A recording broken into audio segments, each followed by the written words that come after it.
money really gets you is choices. It's such a lovely place to be able to say no when someone asks you to do something you really don't want to. I'm Laura Higgins from ASIC, and I'm here today with Jane Caro. Welcome, Jane. Thanks for joining us today. It's my pleasure. Your money story. Where to start? I don't think I was ever particularly motivated about money, and when I was young I don't think I thought about it a lot. I do remember being at university and being very poor and having, 2 jobs. But I learned how to make sure that I didn't spend more than I earned. So important. Establishing good money habits can be tricky. What are some good money habits we should establish, and maybe some bad ones we should avoid? Okay. The first thing is don't spend money you haven't got. The second one is if you get debt, it must be investment debt. So in other words, you borrow to buy a house, that kind of thing. Don't borrow to buy a car or go on holiday. Those are dumb debts. Smart debts are those where you are investing and the money is growing. Always pay your credit card off in full or every month, or don't have a credit card. Just have a debit card. Those are simple little habits that mean you're not going to get yourself in a really horrible place with a great big debt you have to pay off over years. The other thing is know what your tax situation is, particularly if you're self-employed, and make sure you pay your taxes. I've seen too many people come a cropper with a big taxation bill they didn't know they had. Sometimes it takes us a while to get ourselves together with money. So if you were looking back, Jane, what would you tell your younger self, giving yourself advice about money? The first thing I'd say is that there's nothing intrinsically unfeminine or calculating about being concerned about your own financial security and about having enough money so that you are comfortable and secure. The other thing I'd say is you can make mistakes. I got involved in a bad investment when I was young, which cost me a lot of money. And I felt like a fool, and I felt, that I was no good with money. But actually what I would say now is those are recoverable from. You will make mistakes sometimes. Not every investment will pay off beautifully, but that doesn't mean you should stop. Learn from it by all means, but you're not a fool with money. It's just the way it goes. And sometimes we all make mistakes. Retirement. We all spend a lot of time thinking about that.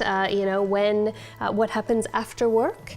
Your parents and watching them go through retirement. What did you learn from them, and how have you used that to consider your own retirement? Yeah, my parents are still alive. They're 85 and 86, and they're both fit as fiddles, and they've seen every film and gone to every play and travel every year at least 5 times. They are real role models in terms of having always lived within their means, having always been practical and realistic about how much money they had and what they could afford, only going into investment debt, never into indulgence debt.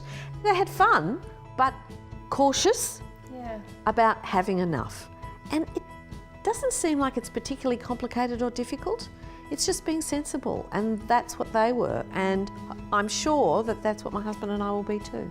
When you and I first started working, superannuation wasn't a thing, So young women are facing some different choices. And how do we kind of convince young women to think about their future? They're a bit in the now. How do we get them focused and engaged on their superannuation and what's planned for them the years ahead? It is very hard to get young people generally to think about what their life will be like when they're older, because it feels like it's a really long way away.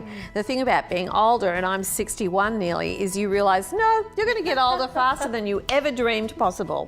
One minute you're 14, the next minute you're 61. That's just the way life goes. But I think some of the important things to remember are, if you don't do it now, you run the very real risk of not having enough when you retire. And it's really worth young women remembering that, yes, women on average retire with half the super of men and not enough to keep them for their longer lifespan, but fully 1/3 of women retire with no super at all. That means they are existing on New Start. If they're not old enough to get the pension, well, that is literally below the poverty line. Or they're existing on the pension, which is only just above. It is an important thing, and a self-responsible thing for all of us to know what we've got put away for when we're older. And it is, you know, you can almost think of it in a funny way as running away money. You know, it's yours. Yeah, that's great. And really planning for the life you want. And I think looking to others for inspiration. So, you know, young women are going to look at you, Jane, and say, look what she's done. And if I want to be there, you know, I've got to put in a little bit of work now. Well, the really interesting thing about that point is that what money really gets you is choices. Yes. I mean, I am at a situation now in my life because, you know, we've paid off our mortgage, so I am freer to say yes to the jobs I want to do and no to the jobs I don't want to do. And really, it's such a lovely place to be able to say no when someone asks you to do something you really don't want to. It's been a real privilege talking to you today, and what we really want is more women having these kind of conversations about money. It's been a pleasure talking to you, and it hasn't been painful or embarrassing for a minute.